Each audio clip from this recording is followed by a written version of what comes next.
بسم اللہ الرحمن الرحیم۔ السلام علیکم ورحمۃ اللہ وبرکاتہ۔ جزا اللہ عنا محمد ما هو اہلہ۔ میرے ناظرین، امید ہے آپ خیریت سے ہوں گے۔ اللہ تعالیٰ شانہ آپ کو خوش و خرم رکھے۔ میرے ناظرین، آج کی جو میری ویڈیو ہے اس کا ٹائٹل اور موضوع آپ کے سامنے ہے کہ اگر زنا جو کہ فنا ہے اس سے بچنا چاہتے ہو تو یہ کام کر لو۔ زنا جو ہے میرے ناظرین یہ فنا ہے، یہ دنیا میں بھی فنا ہے اور آخرت میں بھی اس کا نقصان ہے۔ دنیا میں گناہ بھی ہم کرتے ہیں اور اپنی صحت کو بھی فنا کرتے ہیں، اور آخرت تو ہماری برباد ہوگی اس سے۔ تو نبی پاک صلی اللہ علیہ وسلم نے ہمیں بتایا ہے کہ اس زنا سے جو کہ فنا ہے ہم کیسے بچ سکتے ہیں۔ یہ سنن ابو داؤد شریف کی حدیث ہے، حدیث کا نمبر بھی آپ کے سامنے ہے۔ حدیث پاک میں پیش کروں گا آپ کے سامنے، اردو کا ترجمہ کرتے ہیں۔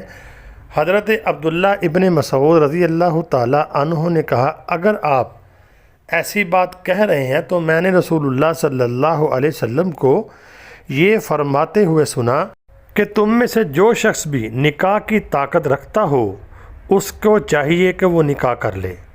تو نبی پاک صلی اللہ علیہ وسلم نے زنا سے بچنے کا یہ فارمولہ بتایا ہے جو نکاح کی طاقت رکھتا ہے، یعنی کہ اس کے اندر پاور ہے، یعنی کہ جنسی لحاظ سے بھی اور مالیاتی لحاظ سے بھی وہ پاور رکھتا ہے، تو اس کو چاہیے کہ وہ نکاح کر لے۔ نکاح کرنے سے کیا ہوگا؟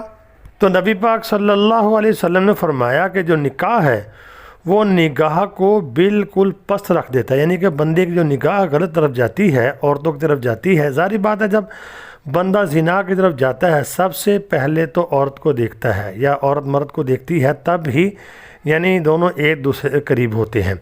تو جب نکاح کرے گا تو جائز ہو جائے گا، اپنی بیوی کے پاس جائے گا تو اس سے کیا ہوگا؟ سب سے پہلے اس کی نگاہ پست ہو جائے گی، اور نکاح کرنے سے اس کی جو شرمگاہ ہے اس کی خوب حفاظت ہوگی۔ تو میرے ناظرین، زنا سے بچنے کا فارمولہ نبی پاک صلی اللہ علیہ وسلم یہ بتا رہے ہیں کہ نکاح کرنا چاہیے جب آپ کے پاس وسعت ہو جائے، آپ کے پاس پاور ہو، طاقت ہو، مالی لحاظ سے، ہر لحاظ سے، تو آپ کو فوراً نکاح کرنا چاہیے، ورنہ ہم زنا کے اندر مبتلا ہو سکتے ہیں۔ اور جس کے پاس یہ طاقت نہ ہو، یعنی کہ جس کے پاس مالی لحاظ سے اتنا مضبوط نہ ہو کہ اپنی بیوی کے حقوق پورے نہ کر سکتا ہو، تو اس کے لیے فرمایا کہ اس کو چاہیے کہ پھر وہ روزے زیادہ رکھے۔ روزے رکھنے سے اس کی جو قوت ہے وہ کمزور ہو جائے گی، چاہے وہ مرد ہے چاہے وہ عورت ہے۔ جب وہ روزہ رکھے گا یا روزہ رکھے گی تو پاور اس کی کمزور ہو جائے گی، جسم کمزور ہوگا تو پھر میلان جو ہے یعنی کہ غلط خیالات جو اس کو نہیں آئیں گے۔ تو نبی پاک صلی اللہ علیہ وسلم نے ہمیں زنا سے بچنے کا یہ آسان طریقہ بتا دیا ہے۔ اگر وسعت ہو تو نکاح کرے، اگر وسعت نہ ہو تو پھر طاقت نہ ہو مالی لحاظ سے تو پھر روزہ رکھے، تو ہم زنا سے بچ سکتے ہیں۔ لیکن جب ہی مالی حالات بہتر ہو تو فوراً ہی نکاح کر لینا چاہیے، وگرنہ شیطان تو ہمارے پیچھے ہاتھ دھو کے پڑا ہوا ہے۔ اللہ رب العالمین سے دعا ہے ہمیں نبی پاک صلی اللہ علیہ وسلم کے فرمودات کے مطابق اپنی زندگی گزارنے کی توفیق عطا فرمائے۔ دعاؤں میں ضرور یاد رکھنا۔ السلام علیکم ورحمۃ اللہ وبرکاتہ۔